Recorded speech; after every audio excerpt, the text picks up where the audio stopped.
Broadcasting live from atop the Rocky Mountains, the crossroads of the West. You are listening to the Liberty RoundTable Radio Talk Show. Welcome back to Liberty RoundTable Live, of course, with your host, Sam Bushman, and along for the ride today, myself, Lance Miliatra from the Big Mig team. George Valentine had to cut and run, had a few things to take care of. So, of course, we're going to continue on, top of the second hour, hour one in the can. What have we been talking about? We're talking about transparency, talking about accountability and the consequences for government elites and maybe even the deep state. And, of course, is there any gold in Fort Knox? That's the question. I was waiting for the audit, Sam. It doesn't seem like it's going to happen. Well, we were going to go in there and everything, but I just want you to know that I had somebody go in there, not publicly or anything like that. I just want you to know that they went in there and they looked, and it's all good. I'm just telling you right now, I'm going to answer this in 2 words, all good. And if you bring this up again, I'm just going to tell you how we've been talking about this forever, and I've already told you the gold's there, okay? You got it? I'm offended you would bring it up right now. Hey, wait, there's little girls that died in floods, and how dare you bring this up when we're about to go to war with Iraq? We're funding Iraq and sending weapons there, and Russia, and Ukraine's going to get some more weapons. How dare you? Wow. At the end of the day, wow. How dare you? We've been talking about Fort Knox for way too long. They've been talking about Fort Knox since like 1913 when we moved to the fiat money standard. Wow. Okay, this is the kind of clown show we're starting to see from the president. I don't mean to attack Donald. I'm just saying this is just over the top. And now they claim they're going to do. Now they claim they're going to do a solid investigation. Here it is. Yeah, ready?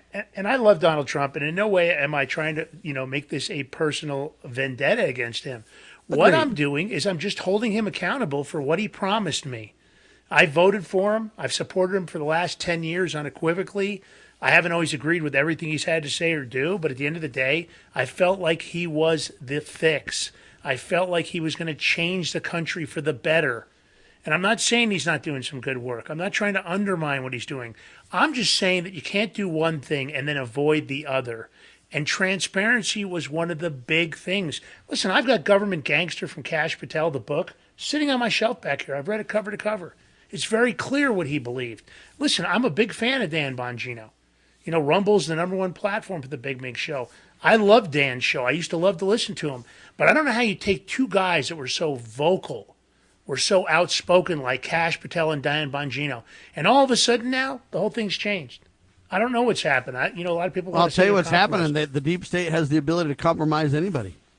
What if I just simply say to you, you like your pretty wife, right, Lance? Yep. We like to break pretty things, okay? Now, you understand that he committed suicide, and you understand that there's no list, okay? You got that? Now, you can either take your paycheck and shut up, or we'll break pretty things and you can do whatever you want to do, buddy, but you're out, first of all.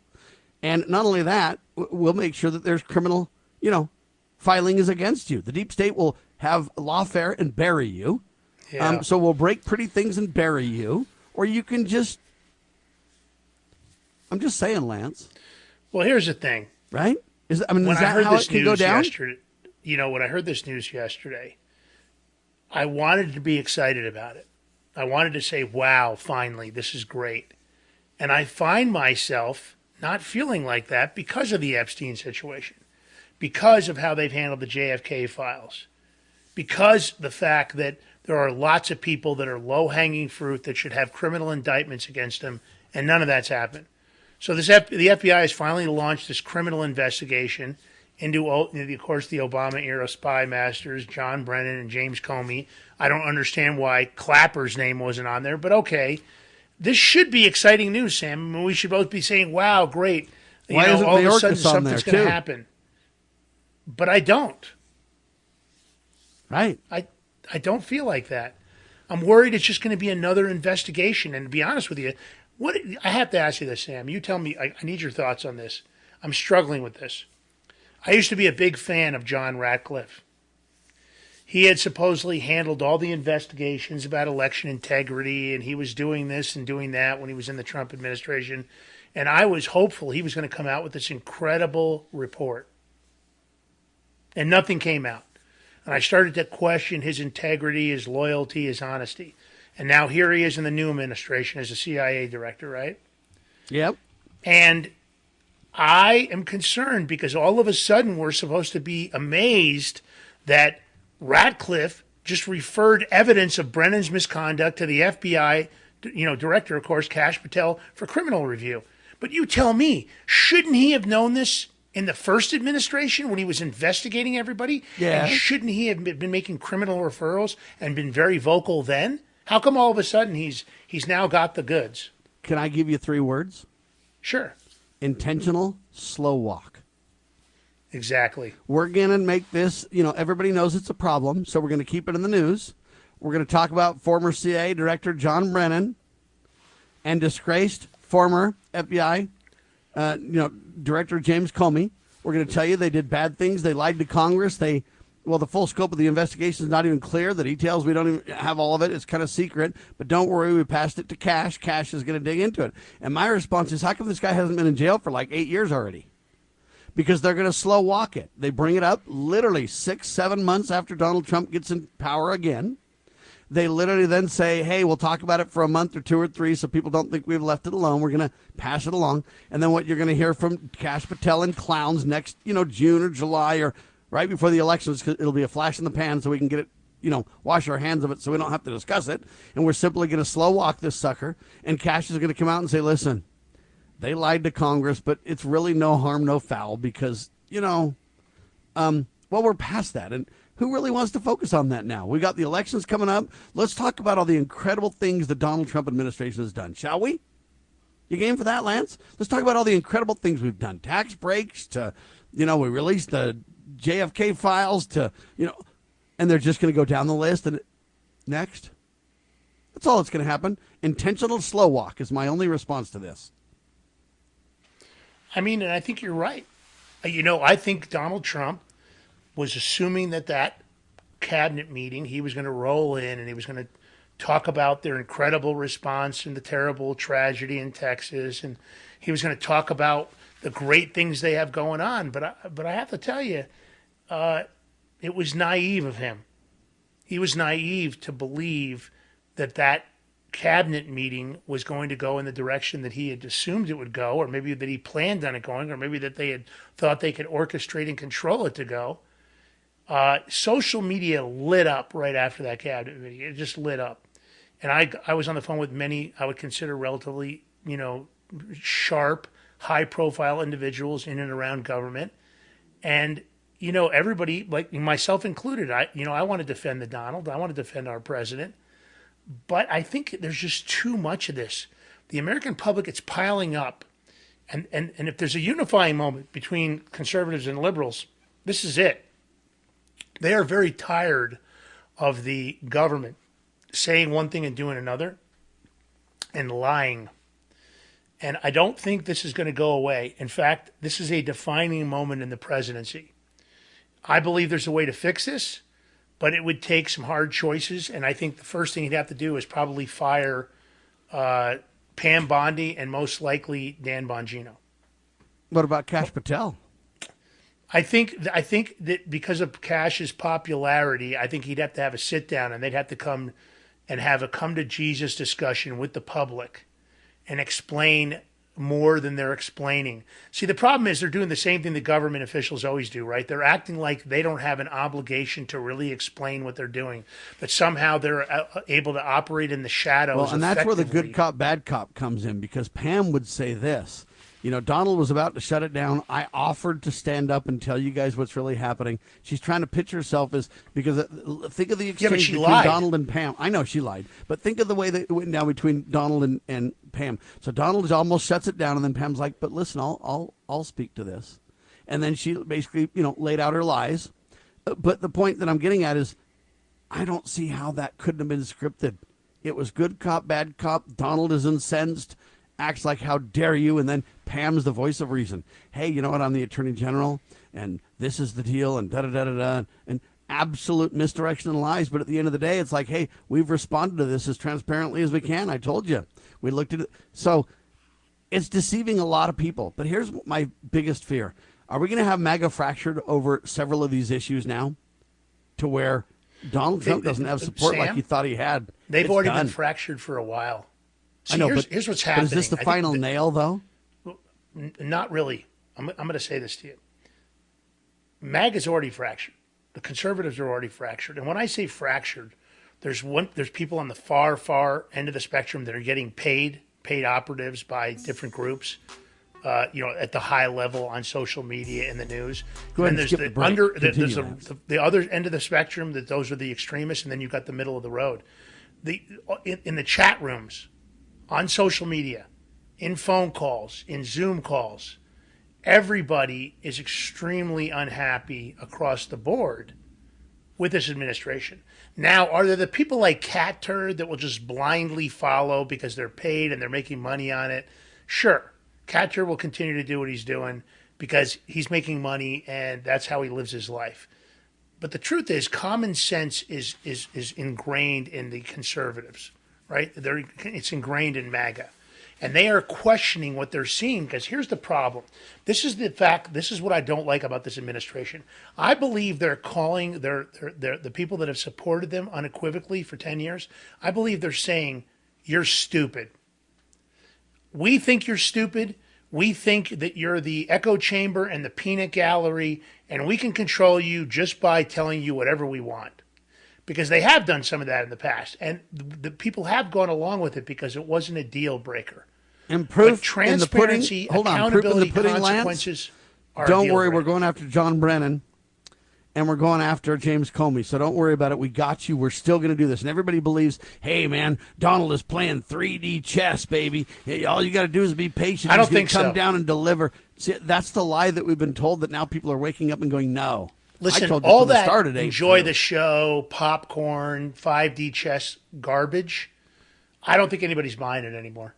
I think they might have had some of that still, because that Q narrative thing did such a good job of brainwashing people. Enjoy the show. It's happening. It's going on behind the scenes. Did you see the 17 flags behind Donald Trump?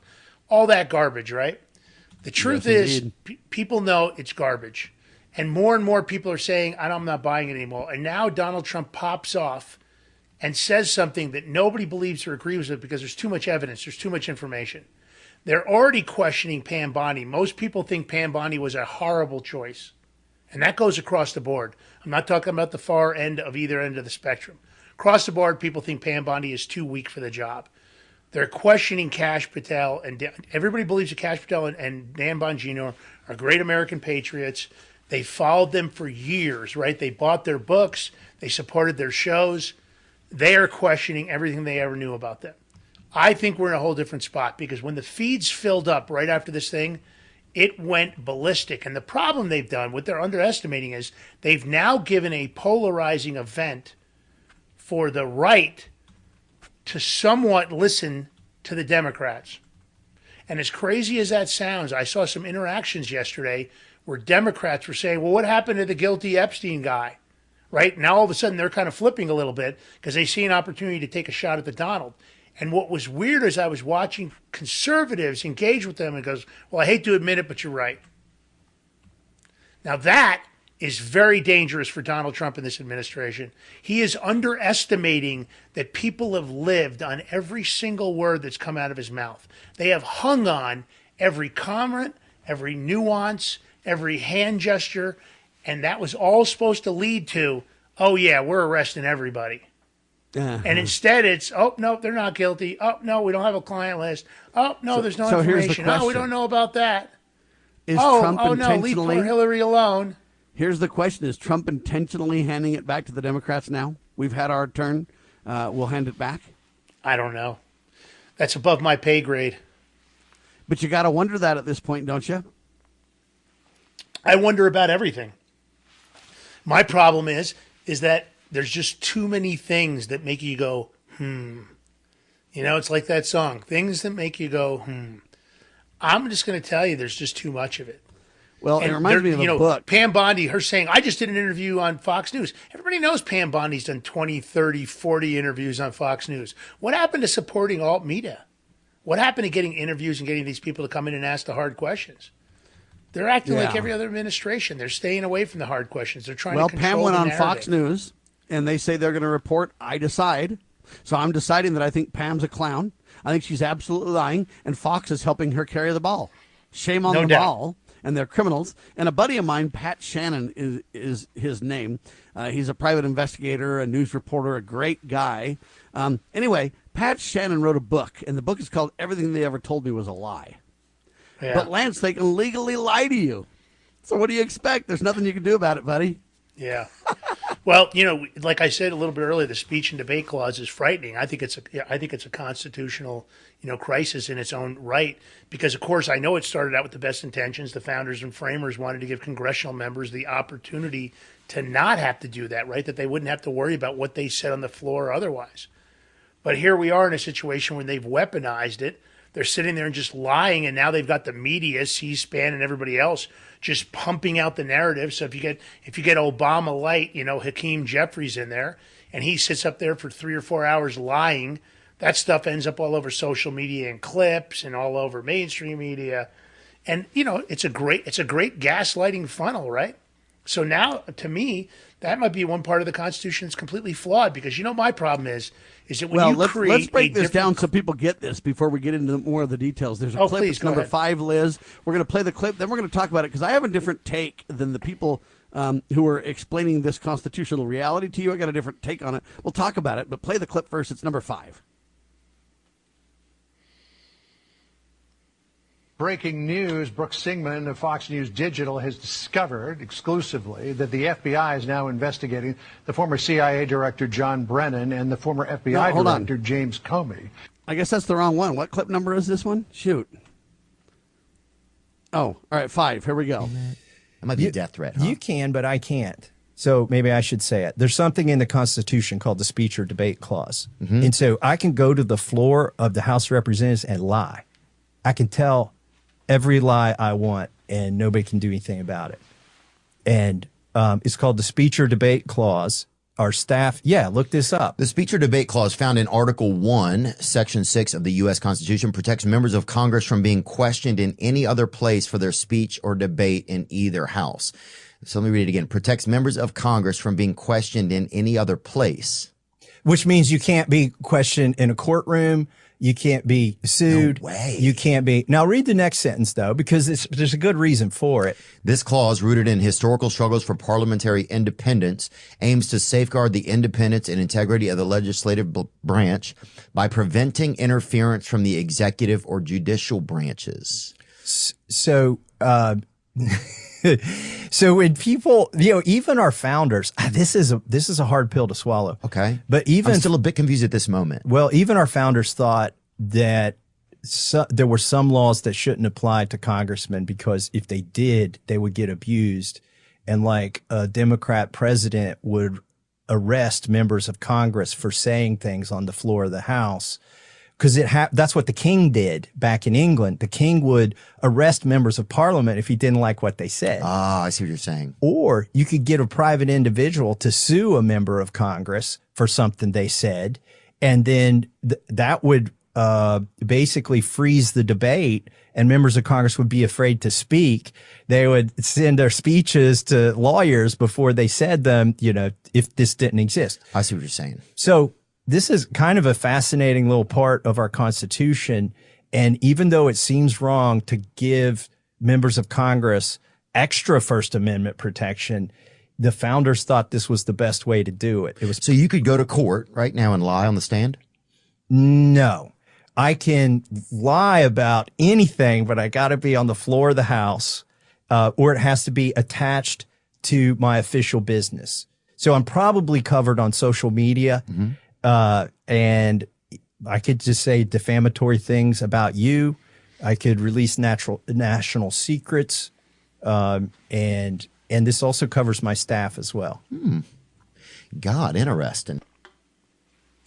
All right, Lance, there's the premise. They're saying, hey, according to this section of the Constitution, they've basically been given a license to lie. There's a clause in Article 1, Section 6 of the Constitution. It's the speech ordinance clause, or whatever you want to call it, or whatever. Speech or debate clause. And I understand what's being said, and I think they're onto something. That is in the Constitution. It's true. You can, in the House of Representatives or whatever, you can lie. right?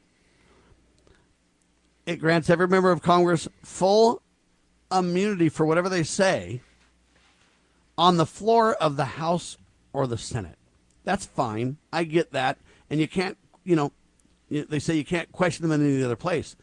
You can question them anywhere you want to. You just can't take whatever they say on the House or the Senate floor and make them liable for their statements. But I can corner my congressman and get him on record as saying something else. If he puts something else on social media, if he puts something else out in a news article, I can bring him into court, swear him under oath, and I can ask him any question I want to. He can lie in Congress, but that doesn't mean that he can't be prosecuted for his actions. He can't be prosecuted for his speech. But we can get them under oath and ask them serious questions related to criminal activity that they are either involved in, that they know about, that they're privy to. Okay, so let's not pretend this gives them complete immunity. It isn't true. Constitutionally speaking, if you read the clause, it says, hey, you can say what you want to say on the House or Senate floor, and we can't prosecute you for it. You have the right to say what you want. Well, I don't think that's a special privilege. I have the right to say what I want to, too, and I can lie anywhere I want to. I mean, I understand that, but how dangerous is that? Let me ask you this. If we went out and polled 100 Americans right now, and they hadn't listened to our shows, and we said, are congressional members allowed to lie on the House or Senate, especially specifically when they're doing televised events? Are they allowed to completely lie? Hold on a minute. If it's televised, it's not just on the House floor anymore. They're saying it in public now. But you understand that that's what they're saying, because they did it on the House floor in the Senate, that they can lie. They you just heard it from Massey. That was Theo Vaughn. Can't lie in the media, interview between Theo Vaughn and Representative Massey. So here's the deal. The question I asked was, if you went out and polled 100 Americans and you said, are congressional members allowed to lie, I mean absolutely lie, make up anything they want on the House and the Senate floor? Yes. Is it legal for them to do that? Yes. I would venture to guess. I would be shocked if anybody didn't say, oh, no, they're not allowed to do that. That's illegal. Right. But it's not. It's legal, and it's actually protected free speech. Okay, but now you take it and you disseminate it through C-SPAN, CNN, just like all that garbage that Hakeem Jeffries just did when a couple of weeks ago he did that, the longest time on the floor of him just talking. Yep. So here's the deal. I interview this person in the media, or I interview them somewhere else, and I can ask them the same questions. And if they lie off the House floor, now they can be in trouble. Okay, but my point is, now you've got all these people at home. You've got a whole generation of people that are still watching CNN, C-SPAN, MSNBC, CNN, right?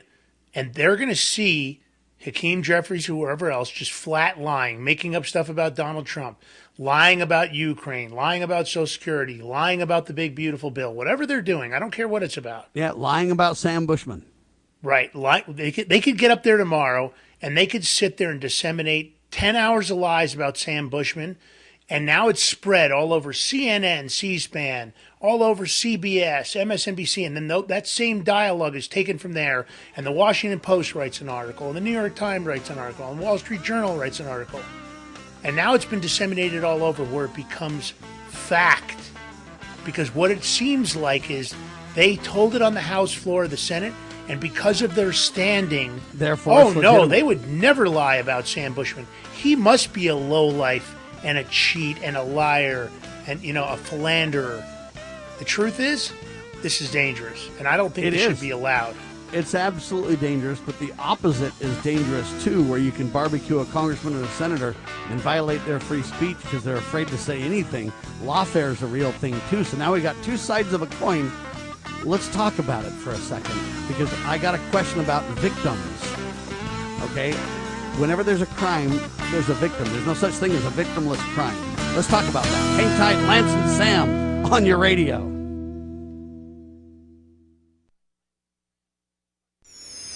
Pursuing liberty, using the Constitution as our guide. You're listening to Liberty News Radio. Breaking news this hour at townhall.com. I'm Bob Agnew in Washington. Texas Governor Greg Abbott spoke to the press yesterday after taking an aerial tour of the flood damage in the hill country of Texas. He says the search continues for about 160 people. We will not stop until every missing person is accounted for. Know this also. There very likely could be more added to that list. And the flash flooding over the weekend in the Texas Hill Country and Kerr County in particular left more than 100 people dead. Meanwhile, Texas State Senator Paul Betancourt is working on a bill to provide funding for warning sirens in the more flood-prone parts of Texas. It follows devastating flash floods in Texas that killed over 100 people during the 4th of July weekend. The Houston Republican says federal studies show too many people ignore weather alerts on their cell phones. In addition, many kids at summer camp are not allowed to bring cell phones with them. Betancourt plans to have the bill ready for the upcoming special session of the Texas legislature, which starts July 21st. Tasha Stevens reporting.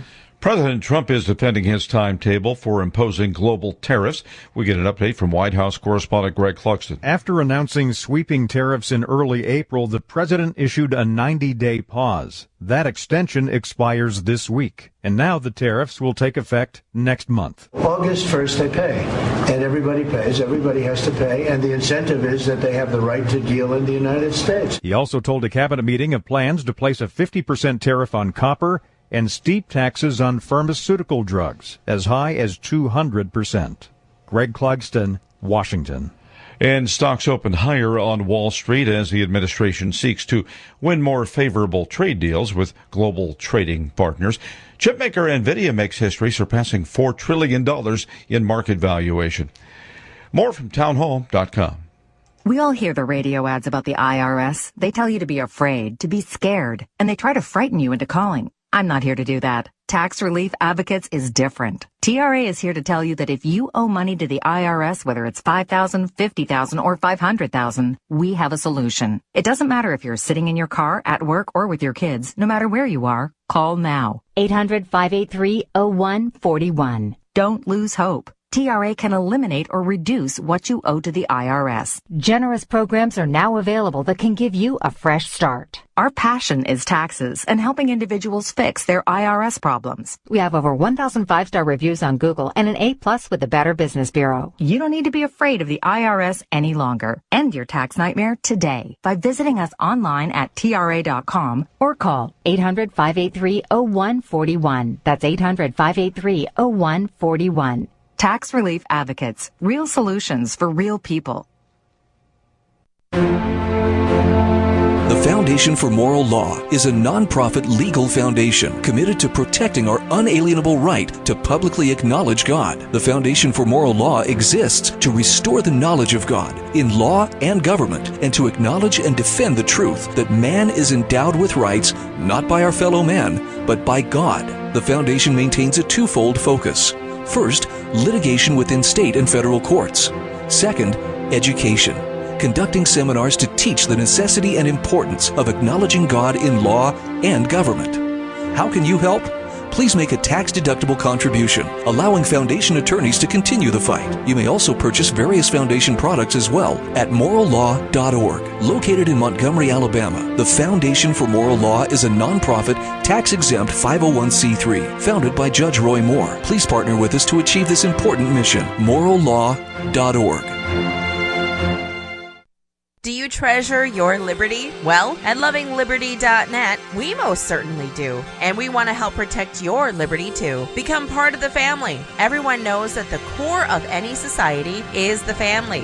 Therefore, the government should foster and protect the integrity of its family, we the people. Won't you join us as a Loving Liberty sponsor to help us promote the principles in the 5,000-year leap? Let's restore the miracle that changed the world at lovingliberty.net. As you are aware, America is divided over every fault line possible. This is intentionally fostered by those who do not love God, family, or country. We believe a peaceful future as a free people absolutely depends on civility. Clarion Call for Civility is looking for funding and volunteers at every level to make our hopes and efforts a reality. Please donate, sign our pledge, and help us in our sacred cause. Please visit callforcivility.com for more details. Callforcivility.com.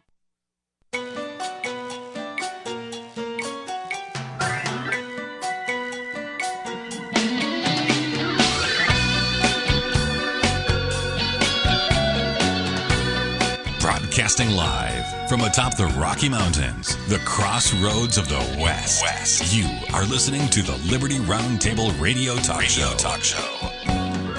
Wow. All right, this is live radio, ladies and gentlemen. It's Lance Miliaccio, Sam Bushman on your radio. The big Mig brothers. George had to take a break and take care of a lot of his video responsibilities, so we dismissed George. But, Lance, you got a quick late-breaking tidbit. Sorry to disrupt the talk, but we got to do it. Here it is.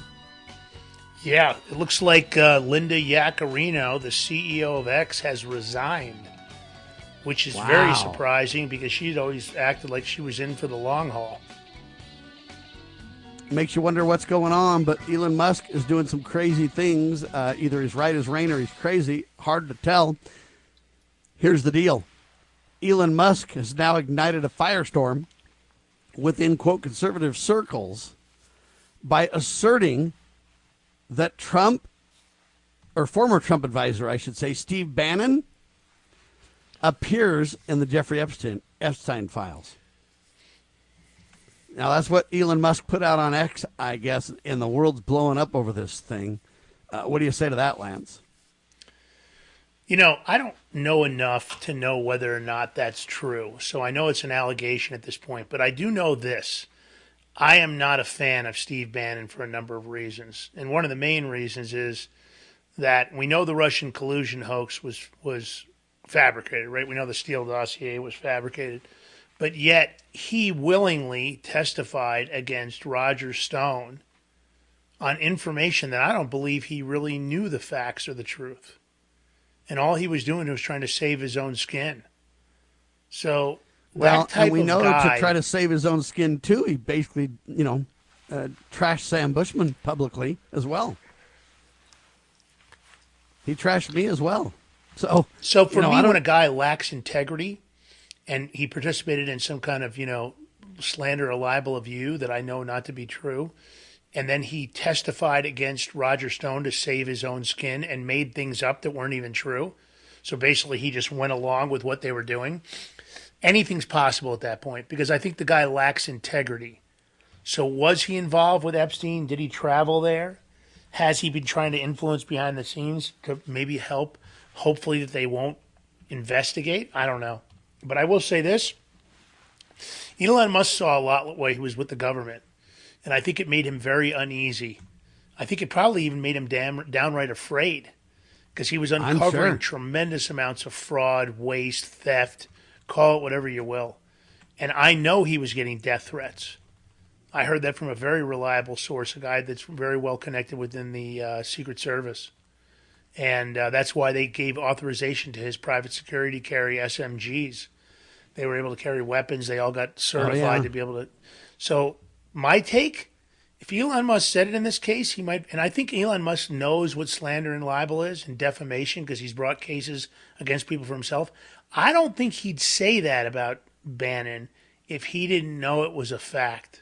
And so here's now the point. Let's take the discussion back to the very discussion where they can legally lie in Congress on the House or Senate floor. I agree that's dangerous and can be used as a weapon.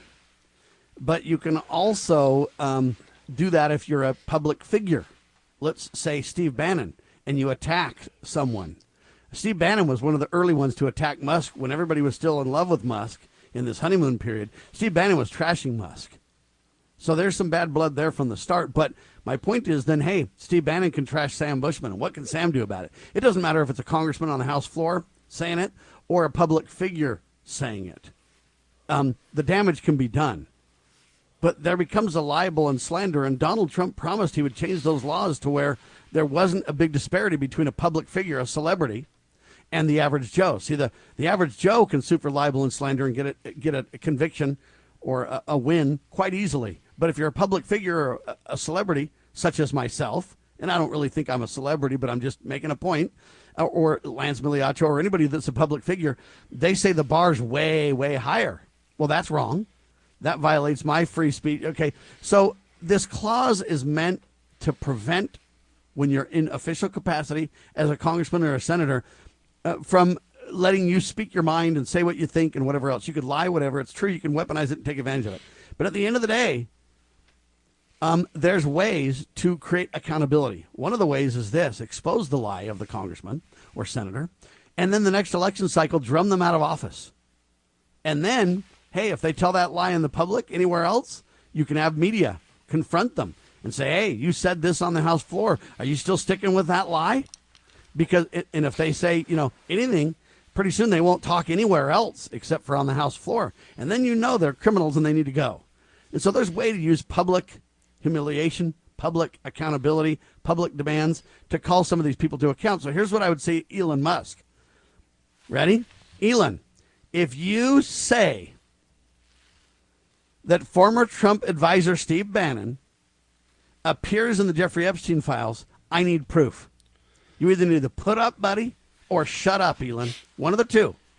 And I don't care which it is if you've got the goods delivered. You understand the problem with that? Well, especially after what the Trump administration just did. The problem with that is the damage is already done.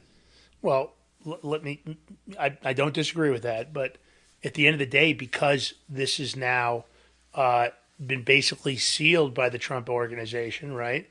It's not, and it may even be on the status of ongoing investigation.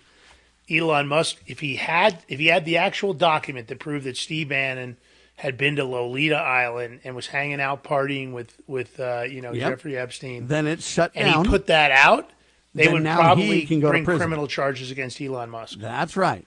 And so now the debate rages on. And so what do you do with this situation, ladies and gentlemen, where the president is going to mock you for wanting to dig into the Jeffrey Epstein case? Elon Musk is going to part with the administration and say, hey, Steve Bannon is guilty in this thing. And then for us not to get to the bottom of the truth, Trump's got a dilemma on his hands. And so does Kash Patel and many of these other people now. They're either going to basically throw Elon Musk to the wolves and lie and make him shut up and not be able to deliver, or they're going to have to give him a pass and this piece is going to have to come out. Or what's probably going to happen in the media is that Steve Bannon and Elon Musk are just going to battle back and forth, and both of them get more famous and both of them get more rich, and we'll never know the truth, which is my prediction. And at the end of the day, ladies and gentlemen, if this is what we want out of our government, to let them weaponize every form of our government. So the Founding Fathers put this clause in the Constitution to protect people on the floor in the Senate from lawfare and from abuse to where they could say what they wanted. Now it's being weaponized. So at the end of the day, the courts are going to have to decide, can a congressman just lie anywhere? Or was there an intention by the Founding Fathers about this? At what point can you lie versus what point can you libel and slander? So you may tell a mistruth on the House floor, but if you libel or slander Sam Bushman, can I sue you for libel and slander? Well, all those things aren't covered in this clause in the Constitution. It doesn't talk about that. So at the end of the day, it's going to go to the courts, and we're going to have to figure it out. When you have an immoral people, at the end of the day, there's no good answers, Lance. I mean, listen, I know you're right, but this is the playing field they've created, and there's so many different classes of Americans, right? There's so many different legal classes, it appears. Because let's face it, it's not equal application of the law. It's not equal protection of the law. It's not rule of law for everybody. It really comes down to, what they decide. They turn it on like it's a hot and cold valve. Hot if it's Sam Bushman, charge him with everything. Cold if it's Hillary Clinton.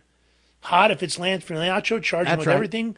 Cold if it's a judge or a federal prosecutor that violated the law. Until the American people get mad enough about that and remove these clowns, it's going to continue, right? Yeah, it's not what I voted for. I agree, 100%. But at the end of the day, if enough Americans are duped and deceived, hey, when the majority of the people choose wickedness, there's nothing that can save us, Lance. Yeah. We're told if we're ignorant and free, that's something that can never be, right? So if the American people are ignorant, we'll never be free. We're also told, hey, this Constitution, these checks and balances were meant for a religious and a moral people. And if you're going to violate one of the 10 Commandments and just lie and bear false witness and everything else, hey, there's no way we can really stop you from doing that based on the Constitution. At the same time, hey, we're destroying everything we hold dear. The checks and balances are our solution to restore the republic. They're also the way to divide and conquer the country. And if we're an immoral people, we're going to get what we've got. The only way is to turn back to God and repent. So I don't know if Elon Musk is telling the truth or not. And I don't know if he can release the information or not.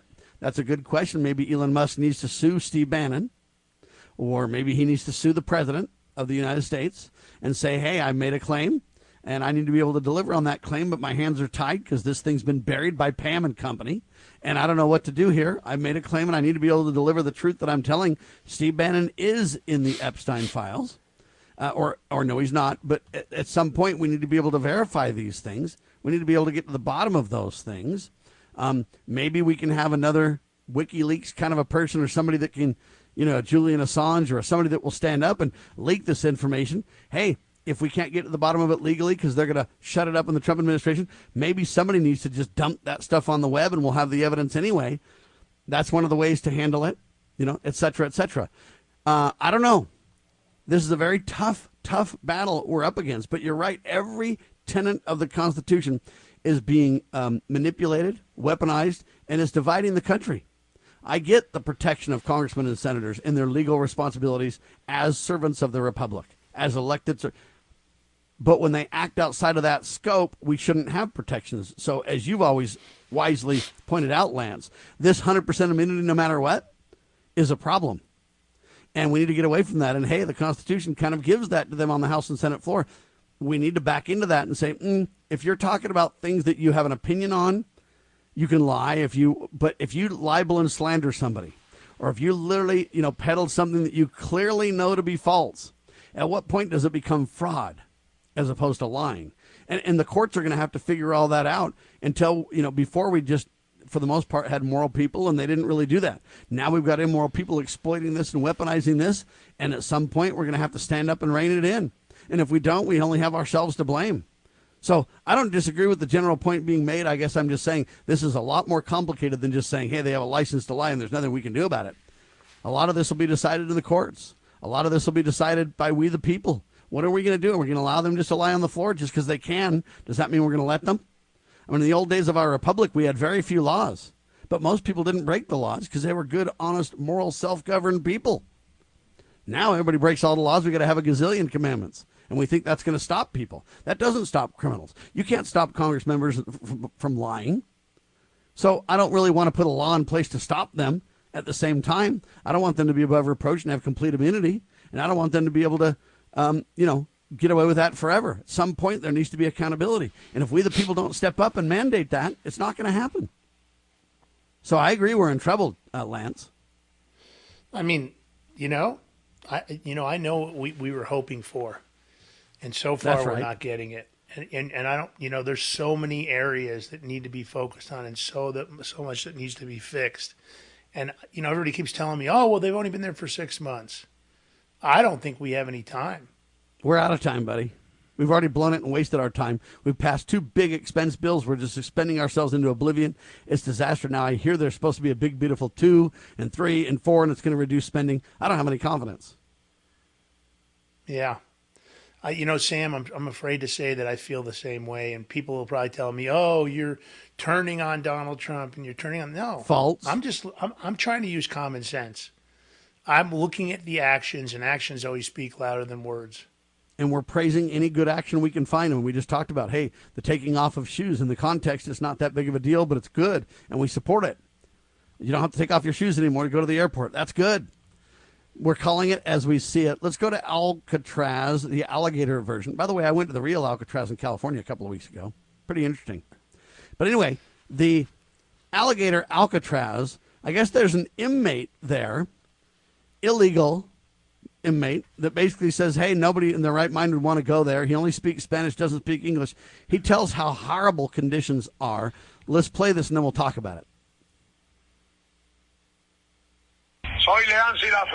Leancy Izquierdo on the phone describing what it's like inside the so-called Alligator Alcatraz. Says he's been at the detention facility out in the Everglades since Friday. No water to bathe, he says. It's been 4 days since he showered. 400 people he believes are inside the facility. Only gets fed once a day, he says, and some of the food had worms. Detention center lights are on 24/7. The mosquitoes, he says, are the size of elephants.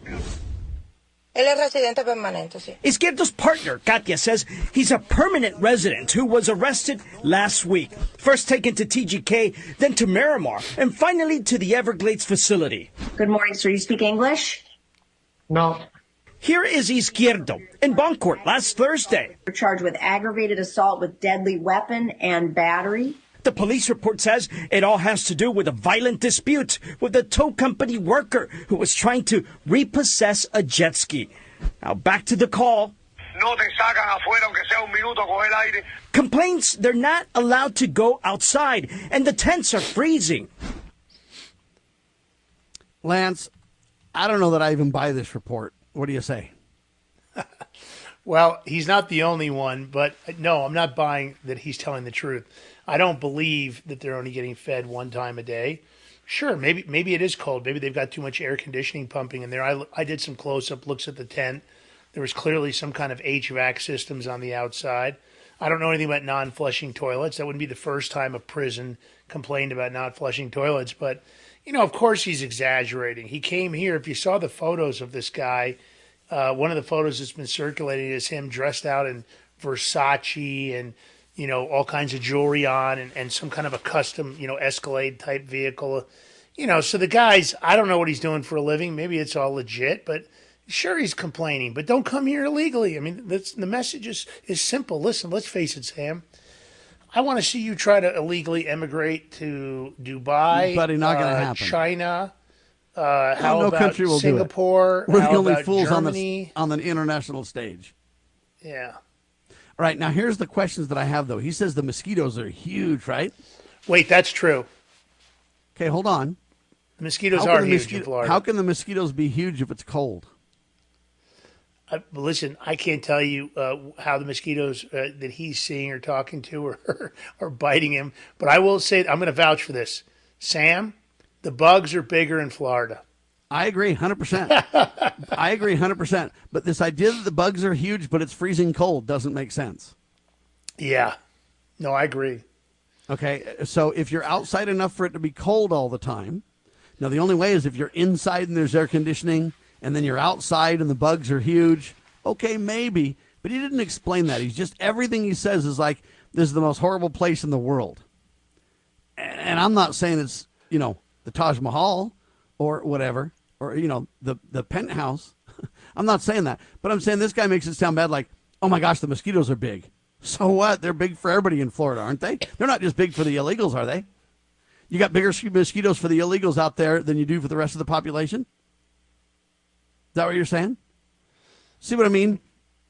Sure. I mean, the mosquitoes are the same size, whether you're a free guy running around or whether you're whatever. Now you can say, wait a minute, Sam, the mosquitoes are way bigger in the Everglades than they are for everybody else where there's mosquito abatement. Okay, I'll go there, but not if it's cold. And if it's cold inside and outside, which do you want to go outside and have the mosquitoes or inside and stay cold if it's air conditioning? If there's no air conditioning, which I'm guessing there's not, I wouldn't put air conditioning in there for the prisoners, then my question becomes, it's either cold and there's not mosquitoes, because mosquitoes hibernate in the cold or they die, depending on how cold and how long it is, right? Anyway, all I'm telling you is you look at this thing and I don't buy a word of it. The guy can't speak English. We're hearing a translator in the first place. Supposedly they get this guy on the phone and he's just going to ramp off how horrible it is for him. And by golly, we got to look out for the illegal poor prisoner. That's the story, right? And I'm not buying it. Yeah. Listen, I think they're going to tell any story that they can get any media source to listen to.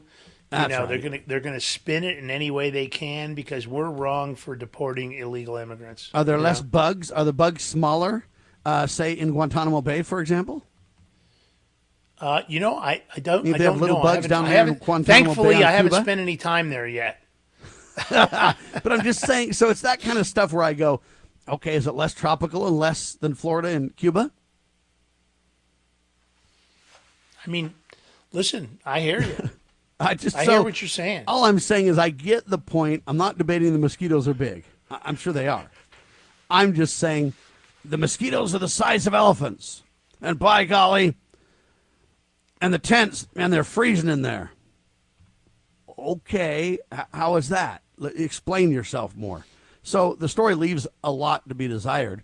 However, you know what? I'd like to go visit Alligator Alcatraz. You think you can help me arrange that, Lance? Roll in there with Pam Bondi and roll in there with Ron, what's his face? I don't know. I don't know if they're giving tours anymore. Oh, I went to you might have to get a fake ID just recently. Get a fake ID and start get yourself an accent, and then maybe you could convince them that you're an illegal temporarily. You get an inside view. That's the last thing I want. I will agree with this gentleman that, you know what? That's the last thing we want, right? And I agree that no one would want to stay there. Isn't that the point, though? To basically get illegals to be like, man, I better leave the country. I don't want to end up in the mosquitoes that look like elephants deal, so I better leave. Wasn't that the intention? I want to tell you something interesting. I was at the post office yesterday mailing out some documents and needed to send it certified mail. And I was in there, and there was some Hispanic-speaking individuals, about half a dozen of them, and they had about 20 or 30 boxes, large boxes, I mean large, like the size of plastic container size, and they were shipping them internationally. And it appeared to me they were shipping all their clothes and getting ready. They're ready to leave go, the buddy. country. I'm sorry, what? They're ready to leave, and that's good news. Yeah. And that's We need that, right? something you wouldn't have seen voluntary leaving prior to this. But now they're hearing about Alligator Alcatraz, and that's the great thing about Alligator Alcatraz. It's a deterrent. Amen. Did we lose you, Lance? No, I'm here. Okay. Yeah, I agree, and I think that's good news. And so this guy makes it sound like it's horrible. I'm sure glad it's not awesome there. I'm sure glad he's not going like, hey, bring one, bring all. This is incredible, man. You get pizza for dinner, and you get, this is awesome. I don't know what he expects it to be like, but if you go visit the Alcatraz of yesteryear, which I just did, it wasn't very nice there, buddy. I'm telling you right now. It was cold there, too. It was freezing cold, like California, humid, bone-chilling cold stuff. And so it was like that then. We expect it to be different for illegal aliens now? Now, they want you to believe this guy he was a citizen almost. I mean, he was like a permanent resident or whatever. The guy can't even speak English. Do we want that going on? What if there's an accident? You can't even have the guy tell you what's wrong unless you find a translator. I mean, at some point, there's got to be America. And that doesn't mean that Spanish is a bad language. It just means if you're going to live here and if you're going to have, residency or whatever you want to call it, we're going to expect some degree of competency of the language, of the customs, right? And that's what I think is missing in America. So anyway, very interesting propaganda type story that we see from, where did that clip come from, by the way? Who took that clip? The alligator clip? Yeah. I don't know. I think we got it from Gateway Pundit. I didn't see who the original source was. All right. I could look it up. But all I'm telling you is very, very interesting. Last story of the hour. There's a new poll, and it's done by the Epoch Times. And they want to know, what's your take of the big, beautiful bill? So go to the epochtimes.com, and you can take that poll. I took it. And they ask a lot of interesting questions about, do you think what do you think the best thing about it was? What do you think the worst thing about it was? And all these questions. And I answered the poll. You can do the same. They claim they're going to come out with the results on Saturday or whatever. All I can tell you is the big, beautiful bill is an absolute disaster. $5 trillion increase of the debt ceiling. We're spending ourselves into oblivion. There's all kinds of bad things in the 900-plus page bill that we don't even know about yet.